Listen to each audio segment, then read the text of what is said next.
What is going on, everyone? Welcome back to TTP Sports, and we are on the Friday before the Eagles will take on the Arizona Cardinals this upcoming Sunday, so why not take this last day of the week before the weekend hits, and let's preview this game against the Arizona Cardinals. And now for the Eagles last week against the Saints, honestly, I was very shocked that they won. I was very happy that they won, and I liked the way that they utilized the run game, which has been very lacking in the previous 2 weeks. Jalen Hurts in his first start balled out, looked very impressive out there, and just like I said, going back to the run game, you had 2 people rushing for over 100 yards, Jalen Hurts and Miles Sanders. And I think that's going to be one of the more bigger things again going into this week because, to be honest, you just cannot rely on the receivers. It's been like this the entire season. Who knows, maybe there'll be more chemistry as the weeks go on with Jalen Hurts and these different receivers, but we haven't had one receiver this year break the 100-yard mark, and that's just reality at this point. So I do think the main thing going into this game against the Cardinals, it's going to be rushing for both sides. The Cardinals love to run the ball. I think they're 4th and 5th in the league in rushing. And then you got the Eagles, who apparently now love to run the ball after last week's performance against the Saints on what Hurts and Sanders did. And if you look at last week's statistics for Hurts and Sanders, so for Hurts on the quarterback side of the play, he was 17 out of 30, 167 yards, 1 touchdown.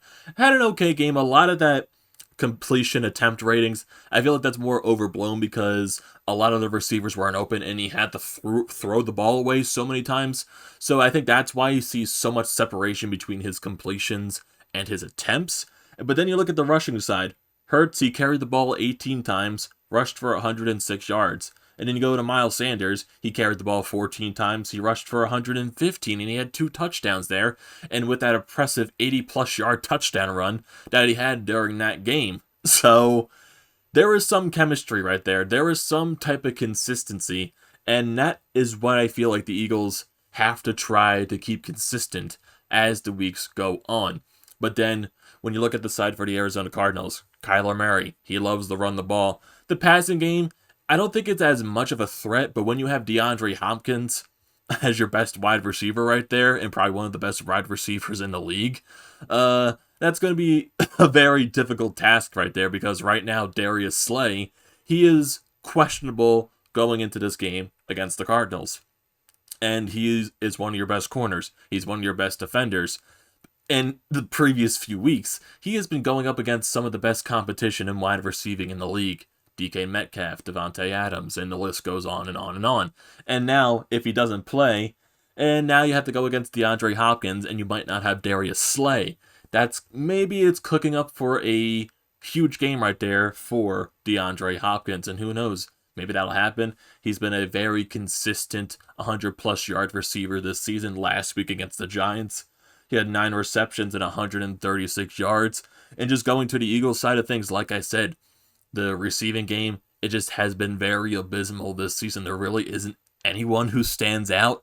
You can say Fulgham did, but really the past few weeks he has been invisible. And you can also blame that to the coaching staff not giving him enough snaps. He's not getting targeted as much. But there have been opportunities for him to catch the ball, and it goes right between his hands. So it's a little bit of a mishmash right there for Travis Fulgham. And honestly, some of the receivers that I would say stand out to me from the Eagles in the past, few weeks. You could say Dallas Goedert. He's been at least consistent the past few weeks.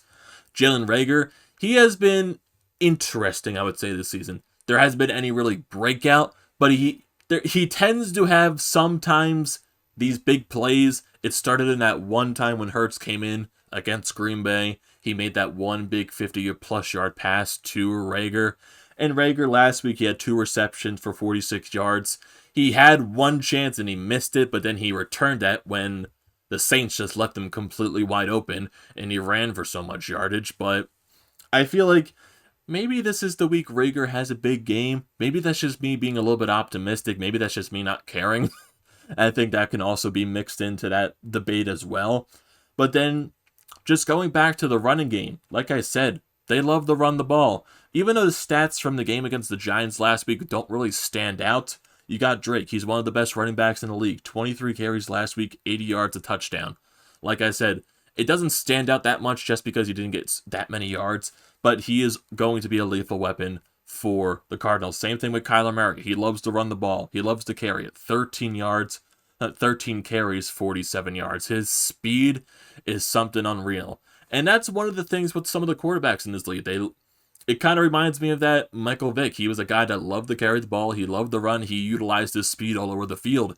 And you're seeing what quarterbacks around the league now. You got Lamar Jackson. You got Kyler Murray now. Maybe you throw in Jalen Hurts into that mix since of what he did last week in his first career NFL start.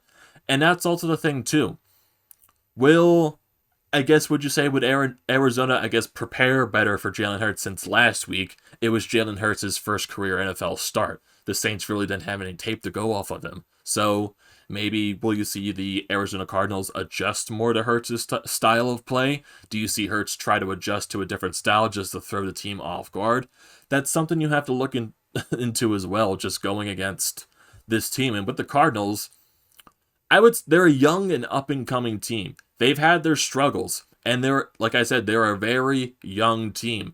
And just going into this week once again, the Eagles last week, they had 2 turnovers. It was probably their first 2 turnovers in who knows how long. So, turnovers are going to be very key again. They had an interception last week and a fumble last week as well. So, with a very young team, a very inexperienced team, they're up and coming, they're 7-6. They have a lot of bumps in the road this season. Try to push their mistakes out. Try to make them turn the ball over. Try to make them fumble the ball. Because that's going to be big this week as well. Because, like I said, the rushing game is going to be very huge. Like I said, I don't rely on the receiving game that much just because our receivers have been very abysmal this year. That's just a reality at this point. So it's going to be the rushing game. The defense really has to step up. And you're going to have some key guys out. Today, the Eagles released their injury board. And there's some guys that are going to be questionable, some guys that are going to be out. So like I said, Darius Slay, he is questionable because he has a concussion. Same thing with Malik Jackson. He is going to be questionable for Sunday with a concussion.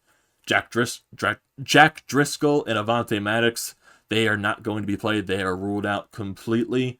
Arnold is also questionable with a hamstring injury. But then I guess maybe there is something positive right here. You got Bradley, Sweat, Ford, Cox, and Edwards. They got in a full practice this week, and I think TJ Edwards is expected to be playing this week. And when you don't have Driscoll in the lineup, I think that's going to slot back in Matt Pryor back into that spot. So that's going to be another key thing right there. Mailata, Pryor. How good are they going to be defending Jalen Hurts? Is Jalen Hurts maybe not going to be protected as well, I would say, as he was last week? Even though last week it wasn't really that... The offensive line still wasn't able to protect Jalen Hurts. He did get sacked a couple of times, but how bad is it going to be this week? That's the question. How bad is the offensive line going to be week after week after week at this point? So that's one of the other questions that is going into this week. And like I said, it's just with the defensive line of the Cardinals, they do sack a lot. They rush the quarterback. They put him under pressure. So that's going to be a new test right there for Jalen Hurts. And like I said, the wide receivers, they just need some reason to stand out. Greg Ward. I'm not going to say Alshon Jeffrey, even though he had a touchdown yesterday. Not yesterday, last week. Even though he had a touchdown. And like I said, it always feels like this when there's no Carson Wentz on the field at all. It's like, this is the time for Alshon Jeffrey. Okay, I'm going to actually do something at this point. So I'm not going to say Alshon Jeffrey is a guy that would stand out too much. I would say maybe a Jalen Reagor, Travis Fulgham, those type of guys, like Greg Ward, Fulgham, Jalen Reagor.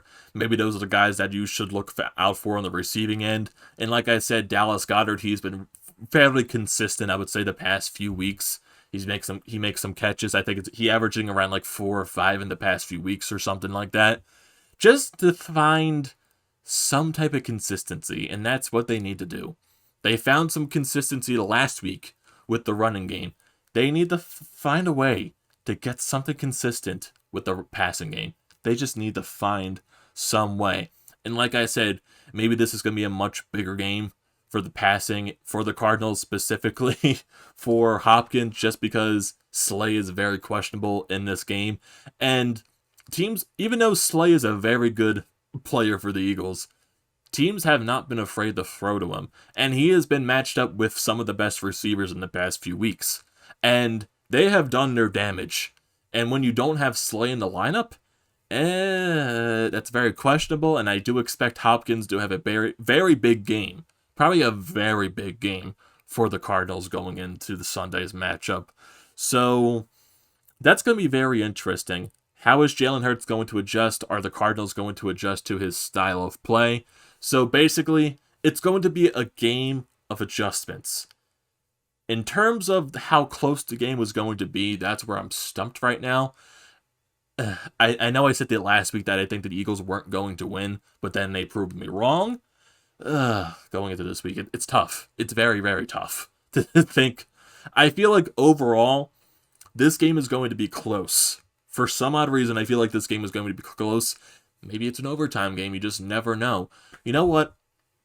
I'm going to go out with a limb. I'm going to go out with a limb on this one. Why do I just have this odd feeling? This very odd feeling that this is going to be a tie.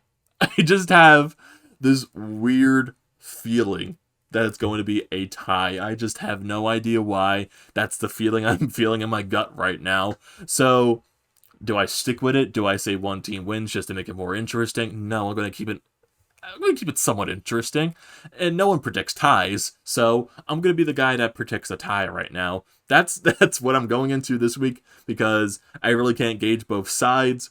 You got the Cardinals, they're a young up-and-coming team, yet they have their flaws. The Eagles, they're a bad team, but they showcased something last week that was very exciting to watch. And will they keep up that type of consistency against the Cardinals? That's where I'm stumped right now. So, yeah, I'm going with a tie. I am definitely going with a tie right now.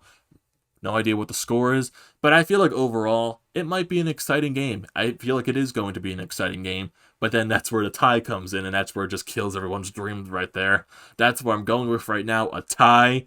So, I want to hear your thoughts down in the comment section. What do you think the Eagles need to do this week, first Sunday, coming up against the Cardinals to win a ball game?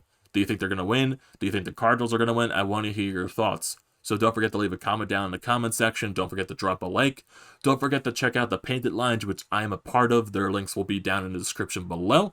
Don't forget to check out the Flyer Up Podcast merchandise website. That link will also be in the description as well. Don't forget to subscribe to the channel, and I will see you next time.